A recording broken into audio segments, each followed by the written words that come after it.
Hello friends, hope you are all doing well. So आपका term paper कैसा रहा ज़रूर बताइएगा कमेंट सेक्शन में। मेरे हिसाब से तो पेपर थोड़ा अनएक्सपेक्टेड पूछा है बहुत ज़्यादा, और मार्क्स भी जेन्युइन नहीं है। जिसने ये सेट पेपर किया है उसने पता नहीं किस हिसाब से इसको सेट किया है, ठीक है। तो ये जो डेफिनेशन पार्ट इधर है, हम एनालाइज करेंगे कौन कौन सा पार्ट जो है वो जेन्युइन नहीं है इधर, ठीक है। ये डेफिनेशन पार्ट के इसने दिए हैं 5 मार्क्स, तो ये 10 मार्क्स का क्वेश्चन पूछना चाहिए था मेरे हिसाब से, ठीक है। तो ये गलती की है इसमें इधर 5 मार्क्स का पूछ के, ठीक है। और जो ये इन्वर्जन, चलो इसको मान के चलते हैं 9 मार्क्स, ठीक है, ये भी जेन्युइन मानते हैं हम, ठीक है। नेक्स्ट जो मॉड्यूल सेकंड है, इसमें जो आप देख सकते हैं इधर ये स्टेट डी एलम्बर्ट्स प्रिंसिपल और एक क्वेश्चन इसके साथ दिया है, इसका 6 मार्क्स दिया है टोटल, ठीक है। तो ये 6 मार्क्स का नहीं बनता इधर question, it should be at least 10 marks question, okay. तो ये एक अनएक्सपेक्टेड है, इधर इनजस्टिस है स्टूडेंट्स के साथ, ओके। नेक्स्ट क्वेश्चन जो हम इसकी बात करेंगे स्टैटिक फोर्स एनालिसिस की, ठीक है। ये 10 मार्क्स का क्वेश्चन इधर पूछा है, जो कि 10 मार्क्स का मतलब कभी भी नहीं पूछा है।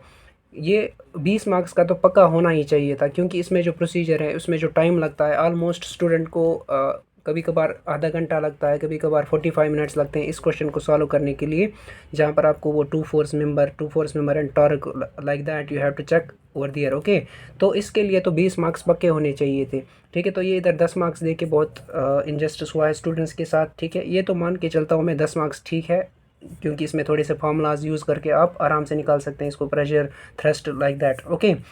एंड मॉड्यूल 3 अगर हम बात करें तो इसमें मैं मान के चलता हूँ ये ठीक है, 8 मार्क्स का भी ठीक है और ये 7 मार्क्स का भी ठीक है, ओके। तो इस मॉडल की हम बात नहीं करेंगे, इधर चलते हैं मॉडल 4 की ओर।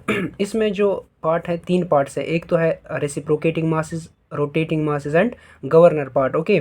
तो इसमें जो रेसिप्रोकेटिंग पार्ट है, बहुत सारे स्टूडेंट्स ने रेसिप्रोकेटिंग मासेस के जो प्रॉब्लम्स देखे होंगे और नेग्लेक्ट किया होगा रोटेटिंग मासेस को, ओके। तो एटलीस्ट और में रेसिप्रोकेटिंग प्रॉब्लम होना चाहिए था, इस पार्ट में भी रेसिप्रोकेटिंग होना चाहिए था, इसमें अगर रोटेटिंग आता भी तो चलता, क्योंकि स्टूडेंट इसमें रेसिप्रोकेटिंग पार्ट को अटेम्प्ट कर लेता, ठीक है। अब जिस बंदे ने गवर्नर का डेफिनेशन पढ़ा हुआ था या इसका जो डेरिवेशन पार्ट था speed of the governor, okay, ये 8 मार्क्स ठीक ठीक है, जेन्युइन है। लेकिन रेसिप्रोकेटिंग मास का पार्ट तो होना ही चाहिए था इसमें, मतलब उसका जो प्रॉब्लम है तो वो तो पक्का होना चाहिए था, लेकिन इसमें नहीं डाला है उन लोगों ने। ये इधर बहुत बड़ी मेरे हिसाब से मिस्टेक हुई है पेपर सेटर को।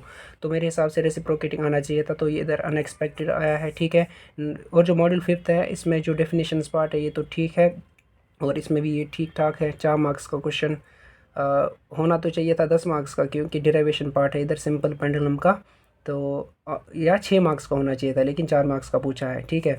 तो इसके और पार्ट में क्वेश्चन तो ठीक ठाक है। हाँ, तो बाकी जो मॉडल हमने डिस्कस किए इधर पीछे, तो आप अपनी राय बता सकते हैं कमेंट सेक्शन में कि आपने कैसा लिखा पेपर को, कितने मार्क्स अटैम्प्ट किए, तो कितने चांसेस है पास होने के, या किसी बंदे ने तो फुल किया होगा जिसने पूरा पढ़ा हुआ होगा टर्म, लेकिन most of the students who are average students, तो वो ज़रूर बताएंगे कमेंट सेक्शन में कि कितने कितने मार्क्स आपने कमेंट किए हैं, ठीक है। Thank you.